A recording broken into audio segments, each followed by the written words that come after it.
اما بعد فاعوذ باللہ من الشیطان الرجیم بسم اللہ الرحمن الرحیم اذا جاءك المنافقون قالوا نشهد انك لرسول الله والله يعلم انك لرسوله والله يشهد ان المنافقين لكاذبون اتخذوا ايمانهم جنة فصدوا عن سبيل الله انهم ساء ما كانوا يعملون ذلك بأنهم آمنوا ثم كفروا فتبع على قلوبهم فهم لا يفقهون صدق الله العظيم رب اشرح لي صدري ويسر لي أمري واحلل عقدة من لساني يفقهوا قولي اللهم ربنا ألهمنا رشدنا واعذنا من شرور أنفسنا اللهم أرنا الحق حقا وارزقنا اتباعه وأرنا الباطل باطلا وارزقنا اجتنابه اللهم طهر قلوبنا من النفاق وأعمالنا من الرياء وألسنتنا من الكذب وأعيننا من الخيانة فإنك تعلم خائنة الأعين وما تخفي الصدور آمین یا رب العالمین۔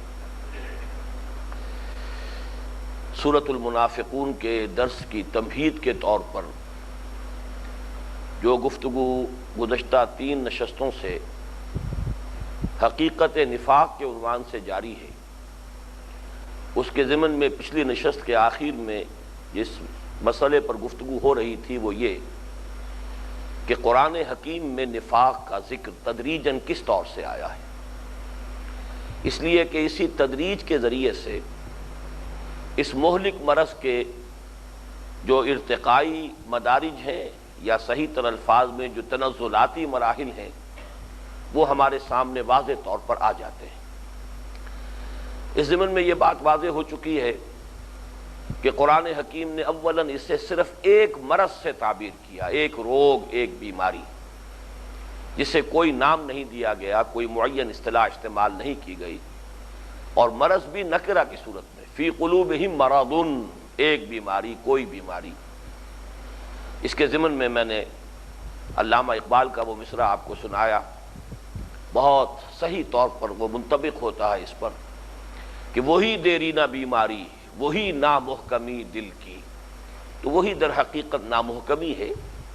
دل کی نامحکمی، اس کی 2 صورتیں ہو سکتی ہیں، ایمان کی گہرائی اور گہرائی میں کمی، جس کے نتیجے میں شکوک و شبہات پیدا ہو سکتے ہیں، جس کا تذکرہ سورۃ الحجرات کی آیت نمبر 15 میں ہے کہ حقیقی ایمان وہ ہے کہ جس میں شکوک و شبہات کے کانٹے چبھے نہ رہ گئے۔ انما المؤمنون الذین آمنوا باللہ ورسولہ ثم لم یرتابوا، پھر ریب باقی نہ رہے۔ اور دوسرے یہ کہ عملی اعتبار سے پھر وہ ڈیپتھ آف کمٹمنٹ جو ہے اس میں کمی ہوگی، انسان قربانی دینے کے لیے اتنا آمادہ نہیں ہوگا۔ بہرحال ابتداءً قرآن مجید نے اسے صرف ایک مرض سے تعبیر کیا، لیکن تدریجاً جیسا کہ ہم جائزہ لے رہے تھے پھر اس کے لیے معین اصطلاح نفاق کی استعمال کی گئی ہے، اور پھر جیسے جیسے ہم دیکھتے ہیں مدنی صورتوں میں یہ مضمون آگے بڑھتا ہے، اس پر اللہ تعالیٰ کا غیظ و غضب جو ہے وہ بھی بڑھتا چلا جاتا ہے، اس کی شدت میں مسلسل اضافہ ہوتا چلا جاتا ہے۔ پھر ہم یہ بھی دیکھ چکے ہیں کہ مکی دور میں اس بیماری کی اصل نوعیت تھی ریب اور شک کی، جیسے کہ میں ابھی تذکرہ کر چکا ہوں، جس کے حوالے سے 2 آیات میں آپ کو سنا چکا ہوں۔ سورہ مدثر کی آیت نمبر 31، وَلَيَقُولَ الَّذِينَ فِي قُلُوبِهِم مَّرَضٌ وَالْكَافِرُونَ مَاذَا أَرَادَ اللَّهُ بِهَذَا مَثَلًا، کہ جہنم پر 19 داروغاؤں کا جو تذکرہ قرآن مجید میں آیا تو اس سے کافروں کو تو موقع ملا ہی، انہوں نے استہزاء کیا، تمسخر اڑایا، یہاں تک کہا ایک صاحب نے، ان میں سے ایک شخص نے، بدبخت نے، آپس میں اپنے دوستوں سے گفتگو کرتے ہوئے کہ لو بھائی کل 19 ہیں، وہاں 10 کے لیے تو میں کافی ہوں، باقی 9 کا تم بندوبست کر لینا۔ تو گویا کہ کافروں کو تو اس 19 کی عدد کے ذریعے سے ایک ذریعہ ہاتھ آ گیا کہ وہ مذاق اڑائیں، لیکن کچھ نہ کچھ تھے اہل ایمان بھی کہ جن کی گہرائی اور گہرائی ابھی اتنی نہیں تھی کہ ان کے دل میں بھی اس سے وسوسہ اور ریب اور شک کی کیفیت پیدا ہو گئی. اس کو تعبیر کیا گیا وَلَيَقُولَ الَّذِينَ فِي قُلُوبِهِم مَّرَضٌ وَالْكَافِرُونَ مَاذَا أَرَادَ اللَّهُ بِهَذَا مَثَلًا.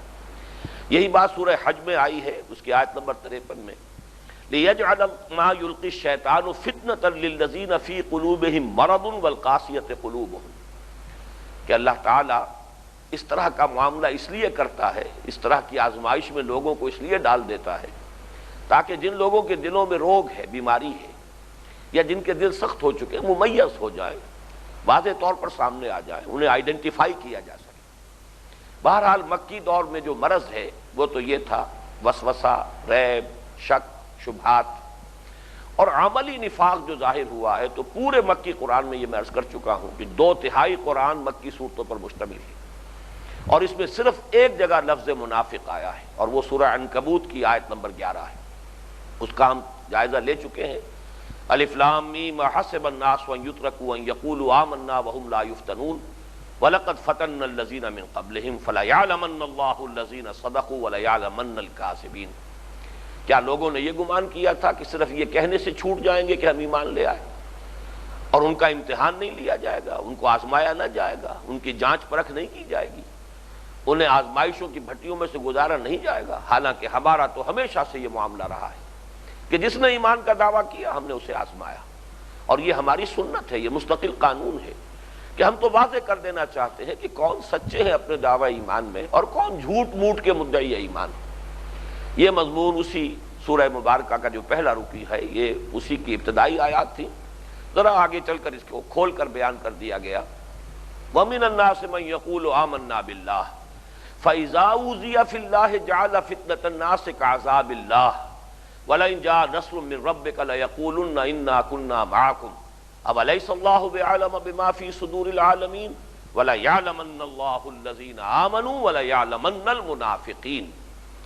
اہل ایمان میں سے کچھ ایسے بھی ہیں جو یہ کہتے تو ہیں کہ ہم اللہ پر ایمان لے آئے، لیکن جب اللہ کی راہ میں انہیں کوئی ایذائیں پہنچائی جاتی ہیں، کوئی تکلیفیں دی جاتی ہیں، تو وہ اس سے ایسے گھبرا اٹھتے ہیں جیسے اللہ کے عذاب سے گھبرانا چاہیے.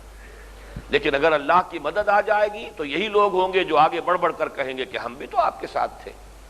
فتح و نصرت کے ثمرات میں حصہ لینے کے لیے یہاں موجود ہوں گے، لیکن اس وقت آزمائشوں کی بھٹیوں سے گھبرا رہے ہیں. اب کھول دیا گیا، یہ ہماری تو سنت ہے. وَلَيَعْلَمَنَّ اللَّهُ الَّذِينَ آمَنُوا وَلَيَعْلَمَنَّ الْمُنَافِقِينَ. اللہ تو کھول کر رکھ دے گا، واضح کر دے گا کون حقیقتاً مومن ہے اور کون منافق ہے.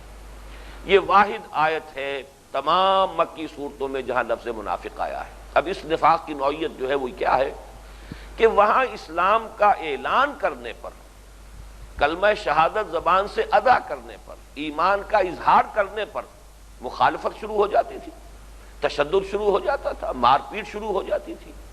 اب کچھ لوگ تو وہ تھے، بلکہ اکثر وہی تھے الحمدللہ کہ جو ثابت قدم رہے، پوری طرح جمے رہے.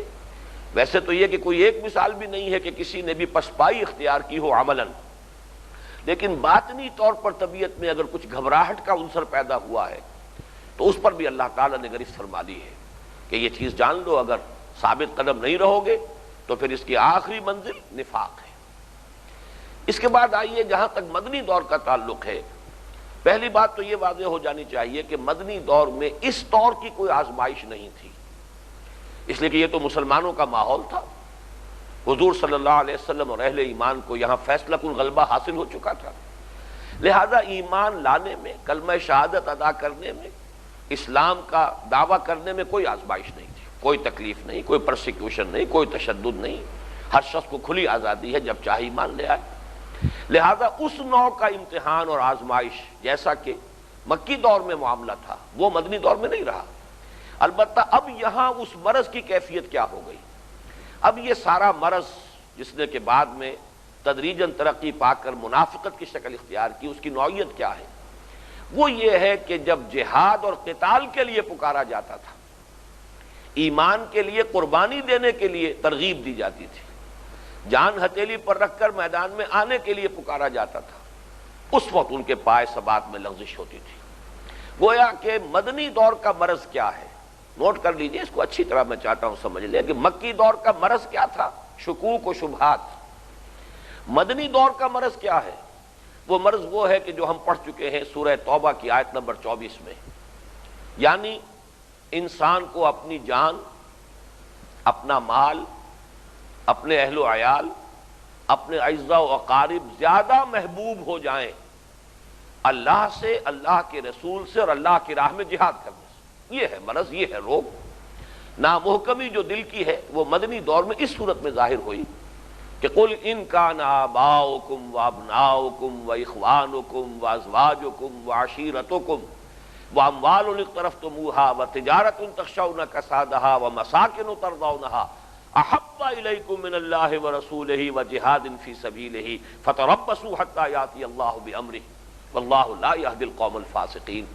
اے نبی ان سے کہہ دیجئے کہ اگر تمہیں اپنے باپ اور اپنے بیٹے اور اپنے بھائی اور اپنی بیویاں یا بیویوں کو ان کے شوہر اور اپنے رشتہ دار اور وہ مال جو تم نے بڑی محنت سے کمائے ہیں اور جمع کیے ہیں اور وہ کاروبار جو بڑی محنت سے جمائے ہیں اور جن کے کساد کا اور مندے کا تمہیں اندیشہ رہتا ہے، اور وہ بلڈنگیں اور وہ حویلیاں اور وہ کوٹھیاں جو تم نے تعمیر کی ہیں انہیں سجایا ہے، وہ تمہیں اگر یہ چیزیں محبوب تر ہیں اللہ سے اور اس کے رسول سے اور اس کی راہ میں جہاد کرنے سے، تو جاؤ انتظار کرو۔ فتربصوا حتی یاتی اللہ بامرہ، یہاں تک کہ اللہ تعالیٰ اپنا فیصلہ سنا دے، اور اللہ ایسے فاسقوں کو ہدایت نہیں دیتا۔ یہ ہے مرض، اور اس کو اب ذرا تجزیہ کر کے دیکھ لیجئے کہ میں عرض کر چکا ہوں کہ یہ مرض جب تک تو اس درجے میں رہے کہ اعتراف تقصیر ہو، خطا کو انسان تسلیم کرتا رہے، استغفار کرتا رہے، اصلاح کے لیے کوشاں رہے، کمر ہمت کو اثر نو کستا رہے، چاہے اگر وہ کمزور طبیعت کا انسان ہے تو بار بار گر رہا ہو۔ یہ تو اللہ تعالیٰ جانتا ہے کہ کس کو اس نے قوی پیدا کیا ہے، کس کو ضعیف پیدا کیا ہے، لیکن ہمت نہ ہارے، نہ تو جھوٹی معذرت ہو اور نہ ہی کوئی اپنے ان غلطیوں اور تقصیرات پر خامخواہ کا پردہ ڈالنے کی کوشش ہو، اور مسلسل آدمی کوشاں رہے اپنی اصلاح میں، تو پھر اسے صرف ضعف ایمان کہا جائے گا، یہ نفاق نہیں ہے۔ البتہ نفاق کا پھر جو ظہور ہوگا وہ جھوٹ کی شکل میں ہوگا۔ اولاً جھوٹے بہانے بنائے جائیں گے، یہ گویا کہ نفاق کا آغاز ہو گیا۔ ثانیاً پھر جھوٹی قسمیں کھا کر اپنے اس معذرتوں کو مزید موقت کیا جائے گا، یہ گویا کہ دوسری سٹیج میں نفاق کا مرض داخل ہو گیا۔ اور تیسری سٹیج اس کی وہ ہے کہ پھر انسان کو شدید نفرت اور عناد اور بغض ہو جاتا ہے بالعموم مومنین صادقین سے، کہ یہ لوگ دیوانے جو ہیں ان کی وجہ سے ہم نمایاں ہوتے ہیں، یہ ہر پکار پر لبیک کہتے ہوئے آگے بڑھ جاتے ہیں، ہم پیچھے رہ جاتے ہیں۔ ان سے نفرت بجائے اس کے کہ ان کے لیے پریز ہو، ان کے لیے تحسین ہو، ان کی قدر و قیمت ہو، ان سے محبت ہو، الٹا ان سے نفرت، ان سے عداوت، ان سے بغض پیدا ہو جاتا ہے۔ اور سب سے بڑھ کر بغض اور نفرت اور عداوت اور عناد وہ جو بھی قائد ہیں محمد الرسول اللہ صلی اللہ علیہ وسلم، ان کے ساتھ ہوا۔ تو یہ سٹیج جو ہے یہ ہے در حقیقت پوائنٹ آف نو ریٹرن، یہ ٹی بی کی تھرڈ سٹیج ہے کہ یہاں سے اب اصلاح کی کوئی امید نہیں۔ لیکن میں آج اس میں تھوڑا اضافہ کر رہا ہوں کہ یہ تو اصل میں ظاہری جو رویہ ہے تدریجاً نفاق کے ارتقاء کا، وہ میں نے سامنے آپ کے رکھا ہے۔ ایک باطنی کیفیت بھی ہے۔ یہ مرض جب نفاق کی شکل اختیار کرتا ہے تو انسان کے اندر نفسیاتی اعتبار سے کن کن مراحل سے انسان گزرتا ہے، اس کو ذرا غور کر لیجئے۔ یہ در حقیقت سورہ حدید کی آیت نمبر 14 میں آیا ہے۔ وہاں جو نقشہ کھینچا گیا ہے تفصیل سے تو ہم مطالعہ کریں گے جب سورہ حدید پر انشاءاللہ تعالی ہمارا جو یہ منتخب نصاب کا درس پہنچ جائے گا، لیکن یہاں ذرا نوٹ کر لیجئے تاکہ مضمون مکمل ہو جائے کہ وہ پل صراط کہ جس پر گویا کہ چھلنی لگے گی، کہ جو مسلمان دنیا میں کہلاتے تھے ان میں سے مومنین صادقین جدا ہو جائیں، منافقین جدا ہو جائیں، اس وقت روشنی ملے گی، نور ملے گا اہل ایمان کو، مومنین صادقین کو، جو ان کے سامنے کی طرف اور داہنی طرف دوڑتا ہوا ہوگا۔ یسعی نورہم بین ایدیہم و بایمانہم، یہ نقشہ سورہ حدید میں بھی کھینچا گیا، سورہ تحریم میں بھی۔ یہ جو 10 مدنی صورتیں ہیں ان میں سے پہلی صورت میں بھی ہے یسعی نورہم بین ایدیہم و بایمانہم، اور آخری صورت سورہ تحریم اس میں بھی ہے۔ اس وقت جو لوگ رہ جائیں گے محروم، جنہیں کوئی روشنی نہیں ملے گی، وہ پکاریں گے اہل ایمان کو، انظرونا، ذرا ہمارا انتظار کرو، نقتبس من نورکم، اور ہم بھی تمہاری اس روشنی سے ہم بھی کچھ فائدہ اٹھا لیں، اس روشنی میں ہم بھی یہ راستہ طے کر لیں۔ لیکن یہ ہے کہ ان سے یہ کہا جائے گا کہ لوٹ جاؤ پیچھے کی طرف، یہ نور تو دنیا میں کمایا گیا تھا، نور ایمان، نور اعمال، یہ ایسے ہی نہیں ملا ہے بلکہ لوگوں نے کمایا ہے، محنت کی ہے، حاصل کیا ہے۔ اگر تمہارے لیے ممکن ہے لوٹ جاؤ پیچھے کی طرف اور حاصل کرو نور، گویا کہ ایک ناممکن شے۔ اس کے بعد ان کے مابین ایک فصیل حائل کر دی جائے گی، پھر وہ پکار کر کہیں گے ان اہل ایمان سے الم نکم معکم، کیا دنیا میں ہم آپ کے ساتھ ہی نہ تھے؟ آج اتنا فرق اور تفاوت عظیم جو ہے ہمارے اور آپ کے درمیان ہو گیا، دنیا میں ہم آپ کے ساتھ ہی نمازیں پڑھتے تھے، روزے رکھتے تھے، مسلمان شمار ہوتے تھے۔ اب یہاں ان کا جواب آیا ہے قالوا بلا، وہ جواب دیں گے کیوں نہیں، یقیناً تم ہمارے ساتھ تھے، مسلمان تھے، ولکنکم فتنتم انفسکم وتربصتم وارتبتم وغرتکم الامانی حتی جاء امر اللہ وغرکم باللہ الغرور، لیکن تم نے اپنے آپ کو اپنے ہاتھوں فتنوں کے اندر ڈالا۔ اور فتنہ کیا ہے؟ انما اموالکم واولادکم فتنہ، یہی مال و اسباب دنیا کا اور یہی جو رشتے ہیں اور محبتیں ہیں، یہ اصل فتنہ ہے۔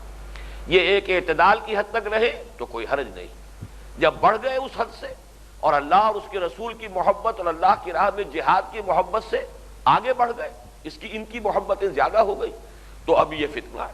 تم نے اپنے آپ کو خود فتنوں میں ڈالا، نتیجے میں گو مگو میں مبتلا ہو گئے، تربص، آگے بڑھوں نہ بڑھوں، چلوں نہ چلوں۔ اسی کا نقشہ جو کھینچا گیا قرآن مجید میں وہ تردد ہے، یہ متردد ہو کر رہ گئے ہیں کہ آگے بڑھے نہ بڑھے، فی ریبہم یترددون، یہ سورہ توبہ کی آیت نمبر 45 میں الفاظ آئے ہیں۔ یہ اپنے ان شکوک و شبہات کے اندر متردد ہو کر رہے، آگے بڑھے نہ بڑھے۔ جی چاہتا بھی ہے، ایمان مجھے کھینچے ہے تو روکے ہے مجھے کفر، کعبہ میرے آگے ہے کلیسا میرے پیچھے، جانتا تو ہے انسان، چاہتا ہے ایمان آگے بڑھنے کی دعوت دے رہا ہے، تپتی راہیں مجھ کو پکاریں، دامن پکڑے چھاؤں گھنیری، ایمان مجھے کھینچے ہے تو روکے ہے مجھے کفر، کعبہ میرے آگے ہے کلیسا میرے پیچھے۔ تو یہ ہے اصل میں وہ صورتحال، تربص وتربصتم وارتبتم، نتیجتاً جو ایمان کی تھوڑی بہت پونجی تمہیں نصیب ہوئی تھی اس میں اب شکوک و شبہات کے کانٹے چبھنے شروع ہو گئے، وغرتکم الامانی، لیکن پھر تم نے بڑے خوش آئند عقائد گھڑ کر اپنے آپ کو مطمئن کر لیا۔ اور وہ خوش آئند عقائد کیا ہے؟ ہم تو اللہ کے محبوب ہیں، نحن ابناء اللہ واحباؤہ، ہم تو امت مرحومہ میں ہیں۔ پھر یہ کہ اللہ تو بڑا غفور ہے، بڑا رحیم ہے، بڑا نکتہ نواز ہے، وہ کسی کو کیا عذاب دے گا، کیا وہ کسی کو تکلیف دے کر راضی ہوگا، معاذ اللہ۔ یہ ہے وہ امانی، غرتکم الامانی، تھپک تھپک کر لوریاں دے دے کر یہ خیالات انسان کو سلا دیتے ہیں۔ خواب سے بیدار ہوتا ہے ذرا محکوم اگر، پھر سلا دیتی ہے اس کو حکمراں کی ساحری۔ وغرکم باللہ الغرور، اور تمہیں خوب دھوکہ دیا اس دھوکے باز نے اللہ پر، اللہ کی غفاری اور رحیمی کی شان کا تذکرہ کر کے تمہیں دھوکے میں مبتلا کر دیا۔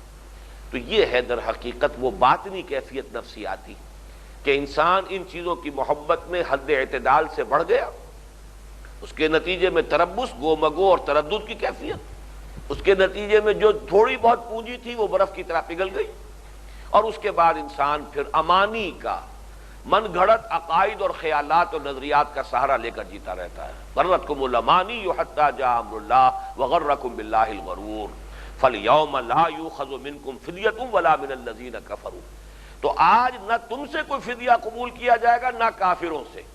یہ گویا کہ بہت خوبصورت تعبیر ہے کہ دنیا میں تم مسلمانوں کی حیثیت سے اہل ایمان کے ساتھ تھے، یہاں انجام کے اعتبار سے اب تمہیں ساتھ ہونا ہے کافروں کے، یہاں پر بریکٹڈ ہو گئے ہو کفار کے ساتھ، وہاں دنیا میں تم بریکٹڈ تھے مسلمانوں کے ساتھ، اہل ایمان کے ساتھ۔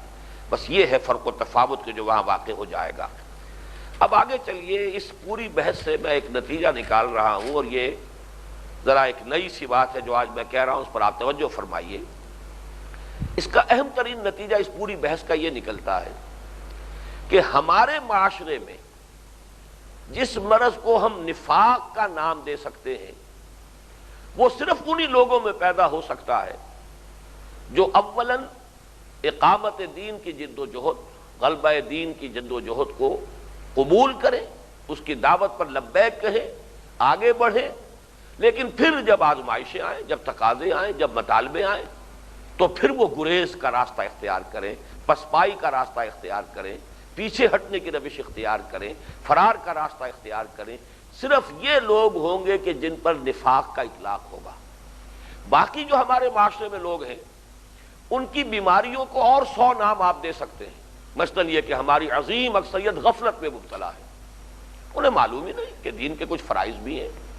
یہ تو پتا ہے کہ نماز اور روزہ فرض ہے، اور جس شخص کے پاس پیسہ ہو اس پر زکوٰۃ فرض ہے، اور جس کے پاس استطاعت ہو جس سے حاصل حج فرض ہے، یہ معلوم ہے۔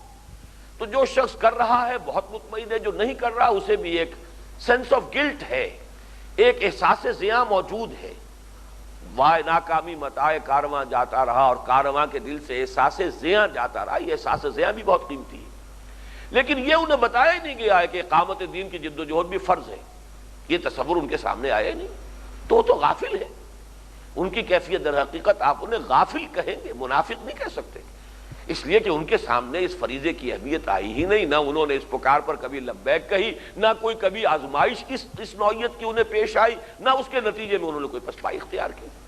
غفلت کہیے، بے یقینی کہیے، ضعف ایمان کہیے، معصیت کہیے، ضلالت کہیے، الحاد کہیے، زندقہ کہیے، یہ ساری بیماریاں مسلمانوں میں ہو سکتی ہیں، عام مسلمان۔ لیکن نفاق جس مرض کا نام ہے وہ در حقیقت اس کا یہ پورا مطالعہ جو ہم نے کیا ہے اس کے حوالے سے اس کا اطلاق اگر ہوگا تو صرف اس کیفیت پر کہ کوئی شخص یا کچھ لوگ یا کوئی گروہ یا کوئی جماعت وہ سمجھ کر کے اقامت دین کی جد و جہد فرض ہے، اس کے لیے تن من دھن لگا دینا یہ ہمارے ایمان کا عین تقاضا ہے۔ ایمان کی تو تعریف ہی یہ ہے، انما المؤمنون الذین آمنوا باللہ ورسولہ ثم لم یرتابوا وجاہدوا باموالہم وانفسہم فی سبیل اللہ اولئک هم الصادقون۔ ایمان کے ساتھ جہاد، اور جہاد کس لیے؟ لیظہرہ علی الدین کلہ، یہ ہدف ہے، اور اس کے لیے تن من دھن لگا دینا اور جہاد اور قتال کے لیے آمادہ ہونا یہ ایمان کا عین تقاضا۔ یہ بات واضح ہو گئی نظری اعتبار سے، دل کو اچھی لگی، اس کو قبول کیا، کسی گروہ میں کسی جماعت میں اسی کے لیے شریک ہوئے۔ لیکن اب جب تقاضے آئے سامنے، وقت کا مطالبہ ہو رہا ہے، اپنا وقت فارغ کرنا پڑے گا، وہی وقت کے جو بہت قیمتی شے ہے، آج کے دور کی قیمتی ترین متاع جو ہے وہ وقت ہے۔ اسی میں یہ ہے کہ پیسہ لگانا پڑتا ہے، اسی میں یہ کہ اگر تنظیم ہے، نظم ہے، ڈسپلن ہے، تو جو بھی اپنے سے اوپر لوگ ہیں ان کی ڈانٹیں سننی پڑتی ہیں، اس میں زجر و ملامت بھی ہوتی ہے، کوتاہی کے اوپر جو ہے وہاں وضاحتیں پیش کرنی پڑتی، نظم تو اس کے بغیر نہیں چل سکتا۔ پھر یہ کہ اگر آگے مراحل آئیں تو قید و بند کی صعوبتیں ہو سکتی ہیں، اس سے آگے مراحل آئیں جان ہتھیلی پر رکھ کر میدان میں آنا ہو سکتا ہے۔ اب ان تقاضوں کے بنا پر گریز اور پسپائی ہوگی تو یہ حقیقت میں نفاق ہوگا۔ بصورت دیگر جیسے میں نے کہا کہ عوام جو مسلمان آج دنیا میں ہے 1 ارب 30 کروڑ، ان کی عظیم اکثریت غفلت میں مبتلا ہے، انہیں شعور ہی نہیں ہے، بے یقینی ہے، ایمان کی وہ کیفیت حاصل نہیں ہوئی، معصیت ہے، گناہ ہے، ضلالت ہے، گمراہی ہے، اور گمراہی کی انتہا کے درجے بھی ہو سکتے ہیں، الحاد ہے، زندقہ ہے۔ لیکن نفاق جس پر ہم بحث کر رہے ہیں یہ در حقیقت آج کے دور میں اس کا اندیشہ اور خدشہ اگر ہوگا تو صرف ان لوگوں کو جن پر اقامت دین اور اظہار و دین الحق علی الدین کلہ کی فرضیت واضح ہو چکی ہو، اس کے تحت وہ کسی جماعت میں شرکت اختیار کریں یا خود کھڑے ہو، کوئی جماعت اور موجود نہیں ہے، خود کھڑے ہو، دعوت دیں، لوگوں کو پکاریں، 1 اکیلا 2 11، 2 آدمی بھی جمع ہو جاتے ہیں تو 1 امیر ہے 1 مامور ہے، 2 آدمی ہیں تو 1 امام ہے اور 1 ماموم اور مقتدی ہے، وہ جماعت کی شکل اختیار کریں۔ لیکن یہ کہ ان تقاضوں سے اگر گریز اور پسپائی ہوگی تو نفاق ہوگی۔ اب آگے چلیے، مدنی دور میں بھی ہم جائزہ لے رہے تھے کہ پہلے صرف لفظ مرض استعمال ہوا ہے، چنانچہ سورہ بقرہ غزوہ احد سے قبل سورہ بقرہ نازل ہوئی اور سورہ محمد نازل ہوئی صلی اللہ علیہ وسلم۔ سورہ بقرہ کی آیات تو ہم کل پڑھ چکے ہیں، 8 سے لے کر 16 تک 9 آیات، بہت یہ اہم حصہ ہے۔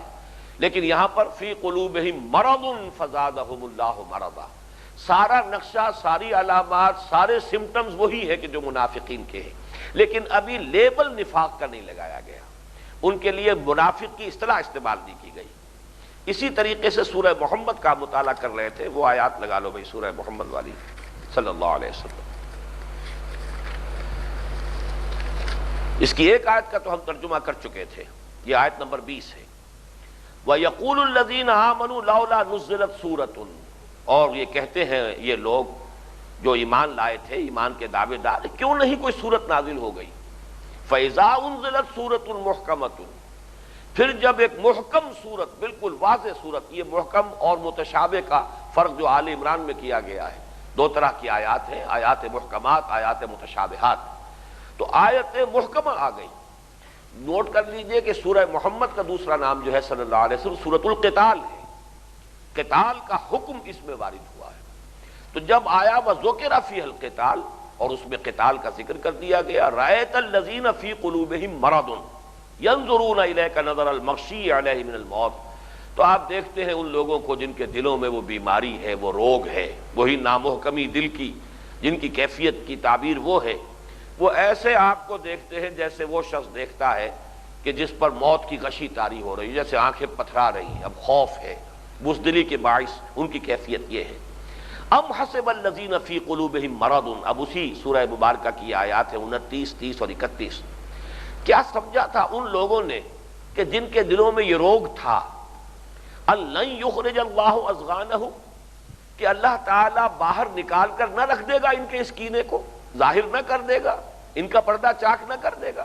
دیکھیے وہی بات جو سورہ عنکبوت میں آ چکی تھی. آزمائشیں اس لیے آتی ہیں فَلَيَعْلَمَنَّ اللَّهُ الَّذِينَ صَدَقُوا وَلَيَعْلَمَنَّ الْكَاذِبِينَ فَلَيَعْلَمَنَّ اللَّهُ الَّذِينَ آمَنُوا وَلَيَعْلَمَنَّ الْمُنَافِقِينَ. یہاں پر کہا جا رہا ہے انہوں نے یہ سمجھا تھا کہ یہ پردہ جو ہے پڑا رہنے دے گا اللہ تعالیٰ، اور یہ ڈھکا رہنے دے گا. نہیں. ام حسب الذین فی قلوبہم مرض ان لن یخرج اللہ اضغانہم، کیا انہوں نے یہ گمان کیا تھا کہ اللہ تعالیٰ ان کے اندر کے اس روگ کو، اس کینے کو، اس خبث باطن کو نکال کر باہر نہ رکھ دے گا، واضح نہ کر دے گا، علم نشرہ نہ کر دے گا، مبرہن نہ کر دے گا. وَلَوْ نَشَاءُ لَأَرَيْنَاكَهُمْ فَلَعَرَفْتَهُمْ بِسِيمَاهُمْ. اور اے نبی اگر ہم چاہتے تو ہم سب کو، ان سب کا آپ کو مشاہدہ کرا دیتے ہیں اور آپ ان کو پہچان سکتے ہیں ان کے چہروں سے.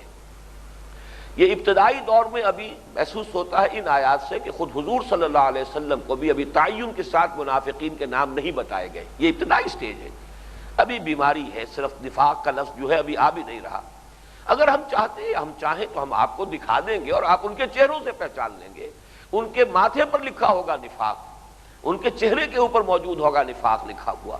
جیسے کہ دجال کے بارے میں آتا ہے کہ اس کی پیشانی پر کاف فا را کفر لکھا ہوا ہوگا.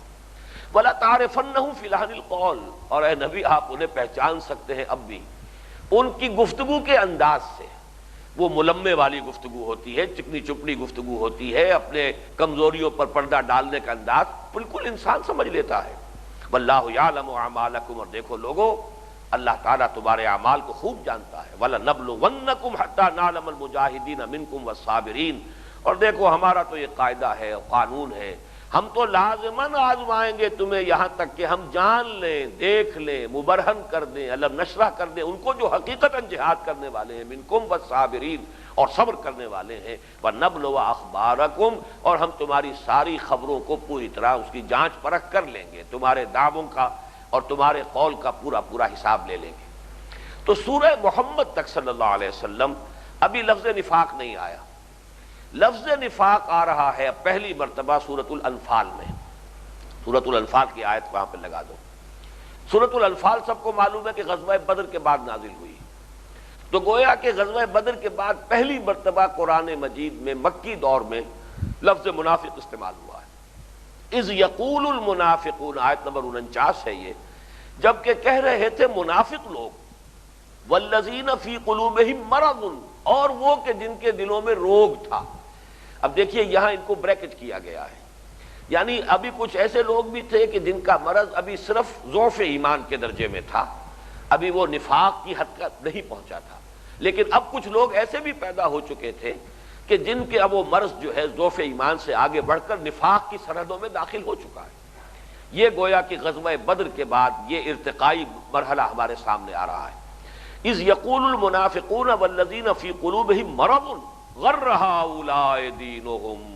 انہوں نے کہا ان لوگوں کو تو دھوکے میں ڈال دیا ہے ان کے دین نے، بلکہ صحیح ترجمہ ہوگا، ترجمانی ہوگی، ان لوگوں کی مت مار دی ہے ان کے دین نے. انہیں کچھ ہوش ہی نہیں، کتنا بڑا پاگل پن ہے بقول ان کے، معاذ اللہ، کہ یہ نہتے. آپ کے علم میں ہوگا غالباً کہ غزوہ بدر میں 313 میں سے صرف 8 صحابہ کے پاس تلواریں تھیں، تلواریں تک نہیں ہیں. اور یہ 313 جو ہے 1000 جو ہے آہن پوش جن کے پاس 100 گھوڑوں کا تو ایک رسالہ موجود ہے، اور ان کے مقابلے میں جانے کے لیے تیار ہیں۔ تو یہ لوگ غر ہؤلاء دینہم، ان لوگوں کی تو مت مار دی ان کے دین نے۔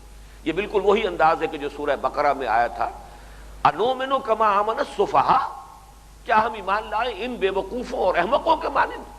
انہیں تو کوئی ہوش ہی نہیں، یہ تو دیوانے ہیں، پاگل ہو گئے، یہ تو فینیٹکس ہیں، انہیں کوئی ہوش نہیں ہے۔ وَمَن يَتَوَكَّلْ عَلَى اللَّهِ فَإِنَّ اللَّهَ عَزِيزٌ حَكِيمٌ۔ ان بدبختوں کو کیا معلوم اس حقیقت ایمانی سے انہیں کہاں تعارف حاصل ہوا؟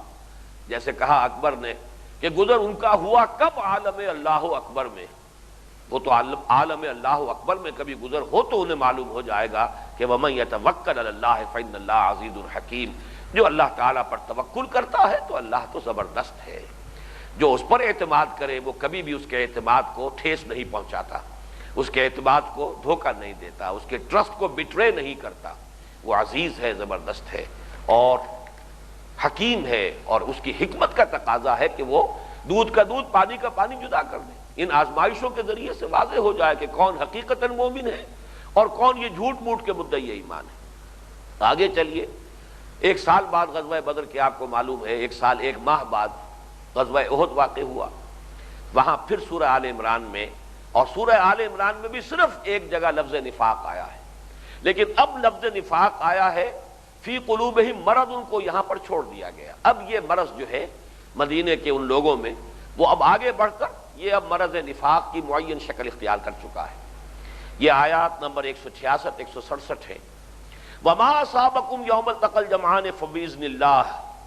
اور دیکھو مسلمانوں، جو کچھ تم پر واقع ہوا، جو مصیبت آئی، جو تکلیف آئی، اس روز جس روز کے 2 لشکر آپس میں مٹ بھیڑ جن کی ہوئی، مقابلہ ہوا، وہ اللہ کے حکم سے ہوا، اللہ کے اذن سے ہوا۔ وَلِيَعْلَمَ الْمُؤْمِنِينَ، اور یہ اس لیے ہوا کہ اللہ دیکھ لے کہ کون ہے حقیقی مومن، کن میں ہے صبر اور ثبات اور استقلال، کون جمے رہنے والے ہیں، کن میں استقامت ہے، تو یہ جان لینا چاہتا ہے، اللہ دیکھ لینا چاہتا ہے۔ وَلِيَعْلَمَ الَّذِينَ نَافَقُوا، اور تاکہ جان لے اور کھول دے اور واضح کر دے کہ کون ہے وہ کہ جو نفاق میں مبتلا ہو چکے ہیں۔ وَقِيلَ لَهُمْ تَعَالَوْا قَاتِلُوا فِي سَبِيلِ اللَّهِ، اور جب ان سے کہا گیا تھا آؤ بھائی اللہ کی راہ میں جنگ میں حصہ لو، اب ادفعوا، یا کم سے کم دفاع تو کرو، اب تو مدینے کے اوپر یہ آفت آ چکی ہے، یہ تو جنگ جو ہے عین تمہارے گھروں پر پہنچ چکی ہے، اب ادفعوا۔ قالوا لو نعلم قتالا لاتبعناکم، انہوں نے کہا اگر ہمارا خیال ہوتا کہ جنگ ہونی ہے تو ضرور ہم تمہارا ساتھ دیتے، یہ جنگ ونگ کچھ نہیں ہے، یہ تو نورا کشتی ہو رہی ہے۔ یہ جو محمد کے ساتھی ہیں مہاجرین صلی اللہ علیہ وسلم رضی اللہ تعالیٰ عنہم اجمعین، انہی کے بھائی بندے جو آئے ہیں، ان کی کوئی آپس کی جو ہے بات ہے، یہ کوئی جنگ نہیں ہے کہ ہم اس میں حصہ لیں۔ ہم للکفر یومئذ اقرب منہم للایمان، اب یہ بہت نوٹ کیجئے، وہ اس دن ایمان کے مقابلے میں کفر سے کہیں زیادہ قریب تر تھے۔ یہ گویا کہ اب ایمان سے کفر کی طرف تدریجی جو ترقی ہو رہی ہے یا پسپائی ہو رہی ہے، ترقی کے بجائے تنزل کہنا چاہیے، اس کا یہ مرحلہ درمیانی آیا ہے کہ ابھی کفر کی آخری حد کو نہیں پہنچے ہیں، لیکن یہ کہ یہ لوگ ایمان کے مقابلے میں کفر سے قریب تر تھے اس روز۔ ہم للکفر یومئذ اقرب منہم للایمان یقولون بافواہہم ما لیس فی قلوبہم، یہ اپنے منہوں سے وہ کچھ کہہ رہے ہیں جو ان کے دلوں میں نہیں ہے۔ واللہ عالم بما یکتمون، اور اللہ خوب جانتا ہے جو کچھ کہ یہ چھپا رہے ہیں۔ تو یہ سورہ آل عمران تک گویا کہ سن 3 ہجری میں یہاں تک معاملہ پہنچا تھا۔ اس کے بعد جو آیا ہے یہ نفاق کا مضمون مکی صورتوں میں، سورہ نساء میرے نزدیک مفصل ترین جو مباحث آئے ہیں نفاق کے وہ سورہ نساء میں، لیکن یہاں میں تفصیل سے اس کا تذکرہ نہیں کر سکتا۔ میری جو ایک کتاب ہے قرآن حکیم کی صورتوں کے مضامین کا تجزیہ، اجمالی تجزیہ، اس میں یہ بحث پوری موجود ہے، جن کو دلچسپی ہو وہاں مطالعہ کر لیں۔ میں صرف یہاں گنوا دوں گا کہ سورہ نساء میں نفاق کی 3 بنیادیں بیان کی گئیں، یا 3 اقسام کہہ لیجیے، 3 اسباب سے ان کے اندر نفاق پیدا ہوا۔ ایک یہ کہ حضور کی ذاتی اطاعت ان پر بہت شاق تھی، جیسے کہ ابھی ہمارے سامنے آ چکا، وہ کہتے تھے کہ آپ اپنی طرف سے حکم کیوں دے رہے ہیں، کیوں نہیں کوئی صورت نازل ہو جاتی، قرآن میں حکم آئے گا تو ہم مان لیں گے، آپ کی بات کیوں مانیں۔ تو یہ جو شخصی اطاعت تھی کہ محمد الرسول اللہ صلی اللہ علیہ وسلم کی شخصی اطاعت لازم ہے، صرف قرآن نہیں بلکہ جو حکم وہ دے رہے ہیں، ما آتاکم الرسول فخذوہ وما نہاکم عنہ فانتہوا، جو تمہیں رسول دے اسے مضبوطی سے پکڑ لو اور جس چیز سے روک دے رک جاؤ۔ وما ارسلنا بالرسول الا لیطاع باذن اللہ۔ یہی وجہ ہے کہ یہ مضمون جو ہے کہ رسول کی اطاعت شخصی جو ہے ایمان کا لازمی تقاضا ہے، سب سے زیادہ تفصیل کے ساتھ سورہ نساء میں آیا ہے، اس لیے کہ منافقین پر یہ بہت بھاری تھا۔ دوسرے یہ کہ قتال جان اور مال کا جس کے اندر اندیشہ ہے وہ اس کے ضمن میں، اور تیسرے جہاد کے ضمن میں آیا، جو نہیں ہجرت کے ضمن میں آیا کہ ہجرت بھی منافقین پر بڑی بھاری تھی، اور اس نے بھی نمایاں کر دیا تھا۔ یہی بات فرما دی گئی کہ جب تک یہ ہجرت نہ کریں اے مسلمانوں تمہارا ان سے کوئی تعلق نہیں، ان کا ایمان مشکوک ہے، بلکہ یہ کہ جن قوموں میں سے یہ ہیں اور یہ ہجرت نہیں کر رہے ہیں، اگر ان سے تمہاری جنگ ہو تو یہ بھی بچیں گے نہیں، بلکہ ان کے خلاف بھی تمہارا اقدام ہوگا۔ یہ بڑے تفصیلی مباحث سورہ نساء میں ہیں۔ آگے بڑھ کر یہ نفاق کا مضمون مکی صورتوں میں پھر اپنی اصل زینت کو جو پہنچا ہے، اپنے نقطہ عروج کو وہ سورہ توبہ میں ہے، اس لیے کہ غزوہ تبوک وہ معاملہ ہے اصل میں کہ جس میں یوں سمجھیے کہ قتال کا معاملہ جو ہے، جنگ کا معاملہ، وہ شدید ترین آزمائش جو ہے اللہ تعالیٰ نے مسلمانوں کے لیے اس وقت پیدا کر دی۔ چار اس کے پہلو ایسے ہیں کہ جو اس سے پہلے کبھی اس طرح جمع نہیں ہوئے تھے۔ نمبر ایک، وقت کی سپر پاور کے ساتھ اب ٹکراؤ ہے۔ اس وقت تک تو مقابلہ ہو رہا تھا اندرون ملک، جیسے ارریگولر ان کے افواج ہوتی تھی ویسے ہی ارریگولر فوجیں جو ہے ان کے ساتھ مقابلہ ہے۔ اب رومن امپائر، اس کی سٹینڈنگ آرمیز، تربیت شدہ، اس کے ساتھ مقابلہ، اور لاکھوں کی تعداد میں، اس لیے کہ آپ کو معلوم ہے کہ 1,00,000 کا مقابلہ پیش آ گیا تھا غزوہ موتا میں، ادھر 3,000 مسلمان گئے تھے، ادھر 1,00,000 آدمی تھا۔ تو اس اعتبار سے غزوہ تبوک جو ہے سخت ترین آزمائش کہ اب تو براہ راست کھلم کھلا اعلانیہ حضور جو ہے سلطنت روما کے خلاف اقدام کر رہے ہیں۔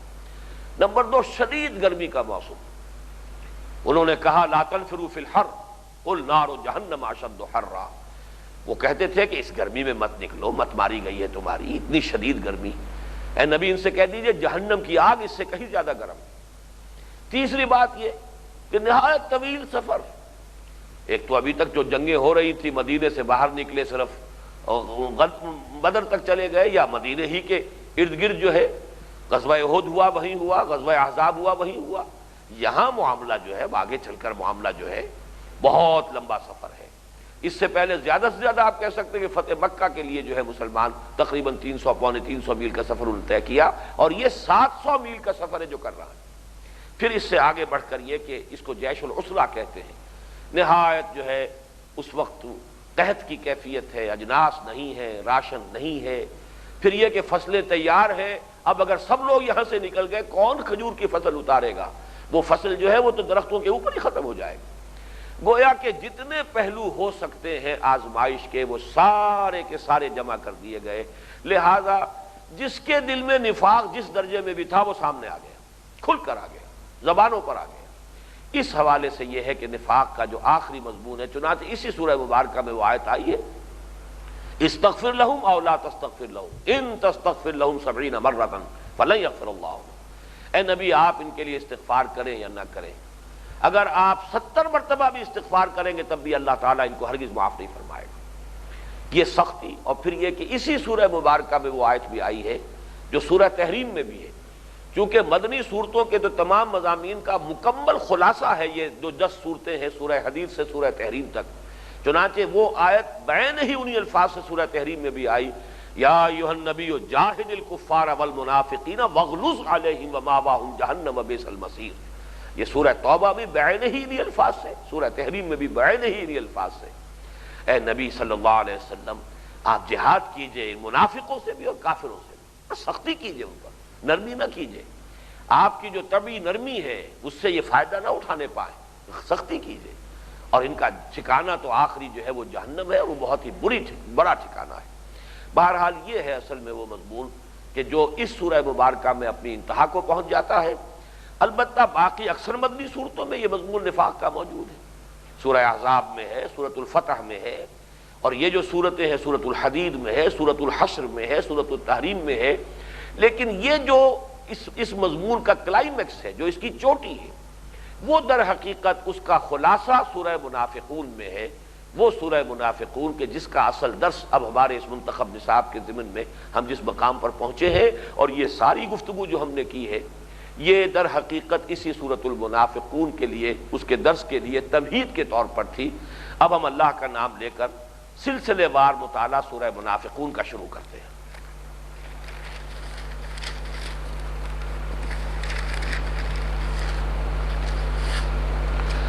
سورہ منافقون کی 3 آیات آج بھی میں نے تلاوت کی ہے، جیسے کہ اس سے پہلے بھی ہم اس کی تلاوت جو ہے کرتے رہے ہیں، لیکن یہاں یہ کہ چونکہ اب ہم سورت کا مطالعہ کرنے چلے ہیں لہذا اس کے ضمن میں بھی 3 تمہیدی باتیں ہیں۔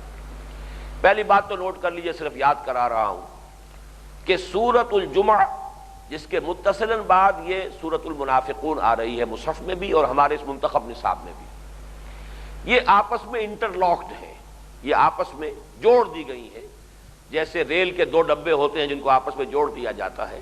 اور میں نے عرض کیا تھا کہ اس کی ایک مثال ہے قرآن مجید میں سورہ بنی اسرائیل اور سورہ کہف۔ سورہ بنی اسرائیل کی آخری آیت وَقُلِ الْحَمْدُ لِلَّهِ الَّذِي لَمْ يَتَّخِذْ وَلَدًا، اور سورہ کہف کی پہلی آیت الحمد للہ الذی انزل علی عبدہ الکتاب ولم یجعل لہ عوجا۔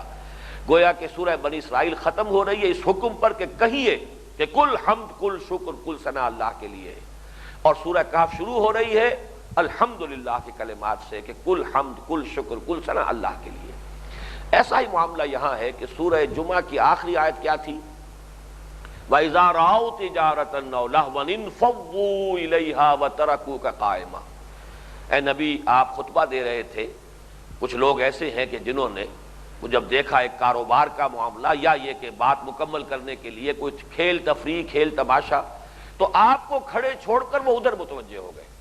اور میں عرض کر چکا ہوں سورہ جمعہ کی اس آخری آیت کے درس کے ضمن میں کہ اصل میں یہ منافقین کا معاملہ تھا، اسی لیے اب جو بات ہو رہی اذا جاءک المنافقون، اس وقت وہ حضور کو چھوڑ کر چلے گئے تھے، اور سورۃ المنافقون شروع ہو رہی ہے وہ حاضر ہوئے ہیں، اور گویا کہ ایک معذرت خواہانہ انداز کا نقشہ ہے۔